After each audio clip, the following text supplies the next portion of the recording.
ನಮಸ್ಕಾರ. ನನ್ನ ಹೆಸರು ಡಾಕ್ಟರ್ KM ಪ್ರಸನ್ನ ಅಂತೇಳಿ ಪಶುವೈದ್ಯಾಧಿಕಾರಿಯಾಗಿ ಮೇಲ್ಹಂಚವಾಡಿಯಲ್ಲಿ ಕರ್ತವ್ಯ ನಿರ್ವಹಿಸ್ತಾ ಇದ್ದೀನಿ.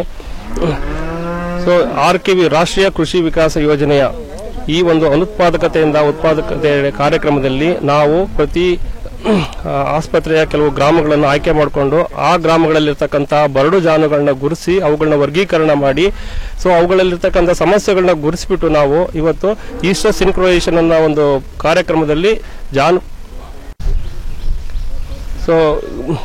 ಜಾನುವಾರುಗಳನ್ನ ಗುರುಸಿಬಿಟ್ಟು ಅವುಗಳನ್ನ ನಾವು ವರ್ಗೀಕರಣ ಮಾಡಿ ಅವುಗಳಿಗೆ ಏನು ಸಮಸ್ಯೆ ಇರುತ್ತೆ ಅಂತೇಳಿ ನಾವು ಪತ್ತೆ ಹಚ್ಬಿಟ್ಟು ಅವುಗಳನ್ನ ನಾವು ಈಸ್ಟರ್ ಸಿಂಕ್ರೊನೈಸೇಷನ್ ಅಂದ್ರೆ ಬೆದೆ ಒಗ್ಗೂಡಿಸುವಿಕೆ ಕಾರ್ಯಕ್ರಮದ ಅಡಿಯಲ್ಲಿ ಅವುಗಳಿಗೆ ಚಿಕಿತ್ಸೆಯನ್ನು ನೀಡ್ತಾ ಇದೀವಿ. ಚಿಕಿತ್ಸೆನಲ್ಲಿ ಬಂದ್ಬಿಟ್ಟು ನಾವು ಜಾನುವಾರುಗಳಿಗೆ ಫಸ್ಟ್ ಜಂತುನಾಶಕ ಔಷಧಿಗಳನ್ನ ಕೊಟ್ಬಿಟ್ಟು ಅವುಗಳಿಗೆ ಬೇಕಾಗಿರ್ತಕ್ಕಂಥ ಮಿನರಲ್ ಮಿಕ್ಸ್ಚರ್, ಆನಂತರ ಏನಾದ್ರು ಹಾರ್ಮೋನ್ಗಳ ತೊಂದರೆ ಇದ್ರೆ ಹಾರ್ಮೋನ್ಗಳ ಒಂದು ಚಿಕಿತ್ಸೆಗಳನ್ನ ನೀಡಿ ಅವುಗಳನ್ನ ಬೆದೆ ಒಗ್ಗೂಡಿಸಿ ಕಾರ್ಯಕ್ರಮದಲ್ಲಿ ಬೆದೆಗೆ ಬರೋ ರೀತಿ ಮಾಡಿ 10ನೇ ದಿವಸ ಅವುಗಳಿಗೆ ಎಲ್ಲಕ್ಕೂ ಕೃತಗರ್ಭಣೆ ಮಾಡೋದ್ರ ಮುಖಾಂತರ ಆ ಏನು ಬರಡು ದನಗಳಿದಾವೆ ಅವುಗಳನ್ನ ನಾವು ಗರ್ಭ ಧರಿಸಲಿಕ್ಕೆ ನಾವು ಈ ಒಂದು ಕಾರ್ಯಕ್ರಮದಲ್ಲಿ ಯೋಜನೆ ಹಾಕೊಂಡಿದ್ದೀವಿ.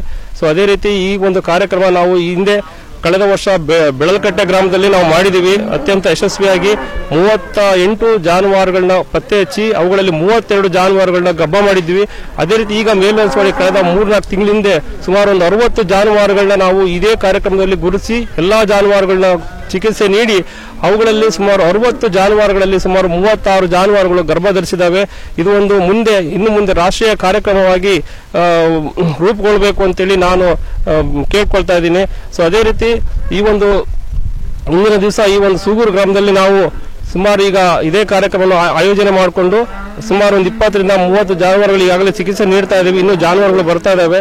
ಸೊ ಅವುಗಳು ಸಹ ಇನ್ನು 10 ದಿನದಲ್ಲಿ ಅವುಗಳು ಈ ಬೆದೆ ಒಗ್ಗೂಡಿಸೋ ಕಾರ್ಯಕ್ರಮದಲ್ಲಿ ನಾವು ಎಲ್ಲಾ ಜಾನುವಾರು ಚಿಕಿತ್ಸೆ ನೀಡಿ ಕೃತಗರ್ಭಣೆ ಮಾಡೋದ್ರ ಮುಖಾಂತರ ಈ ಒಂದು ರೈತರ ಒಂದು ಏನು ಆದಾಯ ದ್ವಿಗುಣಗೊಳಿಸಲಿಕ್ಕೆ ಏನು ಕಾರ್ಯಕ್ರಮ ನರೇಂದ್ರ ಮೋದಿ ಅವರು ಹಾಕೊಂಡಿದ್ದಾರೋ ಆ ಒಂದು ಕಾರ್ಯಕ್ರಮದಲ್ಲಿ ನಾವು ಸಹ ಕೈ ಜೋಡಿಸಿ ಒಂದು ಕಾರ್ಯಕ್ರಮ ಯಶಸ್ವಿ ಆಗಲಿಕ್ಕೆ ಇದು ಮಾಡ್ಕೊಡ್ತಾ ಇದೀವಿ. ನಮಸ್ಕಾರ.